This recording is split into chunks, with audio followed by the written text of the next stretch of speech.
Assalamualaikum warahmatullahi wabarakatuh. Perkenalkan, nama saya Guru Rama dari SI6 dengan nomor BP 24101152610011. Kali ini saya akan mempresentasikan dari studi kasus, yaitu kebocoran data di Rumah Sakit Medika dengan menganalisis keamanan informasi dan kontrol.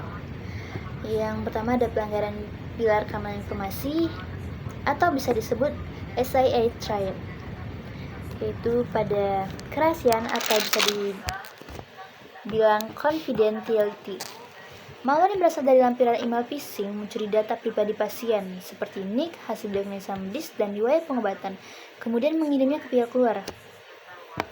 Karena informasi sensitif seharusnya hanya diketahui pihak rumah sakit bocor ke pihak tidak berwenang. Lanjut ada integritas. Integritas ini yaitu proses enkripsi oleh malware mengubah data asli menjadi tidak dapat dibaca tanpa izin, yang akan menyebabkan keaslian, keutuhan, dan konsistensi informasi menjadi tidak terjamin. Lanjut ada ketersediaan atau availability. Seluruh database rekam medis elektronik terkunci oleh ransomware sehingga dokter dan tenaga medis tidak dapat mengakses data pasien yang dibutuhkan untuk pelayanan. Lanjut ada ancaman dan kerentanan. Ada dua jenis ancaman, yaitu ancaman eksternal dan ancaman internal. Ancaman eksternal ini serangan phishing dan ransomware dikirim oleh pihak luar melalui email palsu yang tampak resmi, yang tujuannya menipu pengguna agar membuka lampiran berbahaya, yang kemudian menginfeksi sistem, mengencrypsi data, dan mencuri informasi sensitif. Kalau ancaman internal yaitu staf administrasi keuangan yang kurang waspada dan tidak memiliki pelatihan keamanan siber memadai menjadi penyebab utama insiden, yang berasal dari organisasi dalam meskipun dilakukan tanpa niat jahat. Lanjut ada rekomendasi kontrol administratif. Dengan menerapkan program pelatihan keamanan siber wajib bagi seluruh staf rumah sakit khususnya tentang pengenalan phishing, dengan tujuan meningkatkan kesadaran keamanan informasi tersebut dan meminimalisir risiko human error dalam pengolahan data. Lanjut ada kontrol teknis. Dengan rekomendasi yang dapat diterapkan, menginstal dan mengonfigurasi sistem keamanan email seperti filter spam dan antivirus real time. Tujuannya mencegah penyebaran malware, menjaga ketersediaan sistem, serta memastikan data aman meskipun terjadi serangan. Lanjut ada kontrol fisik. Dengan rekomendasi yang diterapkan bisa menempatkan server utama dan server cadangan di lokasi terpisah dengan sistem keamanan seperti CCTV, kunci biometrik, dan pembatasan akses personal.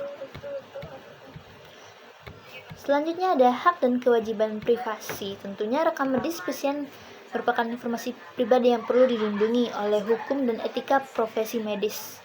Insiden kebocoran data di Rumah Sakit Medika menimbulkan pelanggaran serius terhadap hak-hak pasien. Pertama, pelanggaran terhadap hak pasien privasi. Pasien memiliki hak dasar untuk merahasiakan kondisi kesehatannya. Dengan kebocoran data ini mengumumkan informasi ke publik atau pihak tidak berwenang. Yang kedua, dampak sosial dan psikologis. Dengan begini terjadinya penipuan identitas, pemerasan, dan diskriminasi pekerjaan, hingga gangguan psikologis akibat hilangnya rasa aman. Ketiga, tanggung jawab hukum dan moral rumah sakit. Rumah sakit memiliki kewajiban moral dan hukum untuk menjaga keamanan data pasien sesuai dengan Undang-Undang Nomor 27 Tahun 2022 tentang Perlindungan Data Pribadi UU PDP serta Kode Etik Kedokteran Indonesia. Kegagalan melindungi data ini dapat menimbulkan sanksi hukum, kerugian reputasi, dan hilangnya kepercayaan publik. Selanjutnya ada kewajiban pelaporan dan transparansi. Berdasarkan prinsip etika profesi, rumah sakit harus bersikap transparan terhadap pasien dan otoritas berwenang mengenai pelanggaran terjadi serta segera melakukan langkah pemulihan dan pencegahan ulang. Selanjutnya tanggung jawab pada sosial rumah sakit, yaitu mencakup beberapa aspek. Yang pertama, pemulihan sistem dan layanan kesehatan. Yang kedua, pemberitaan kepada korban kebocoran data. Yang ketiga, kerjasama dengan otoritas keamanan siber seperti Badan Siber dan Sandi Negara yang bisa disingkat BSSN dan Kementerian Kesehatan untuk menginvestigasi sumber serangan.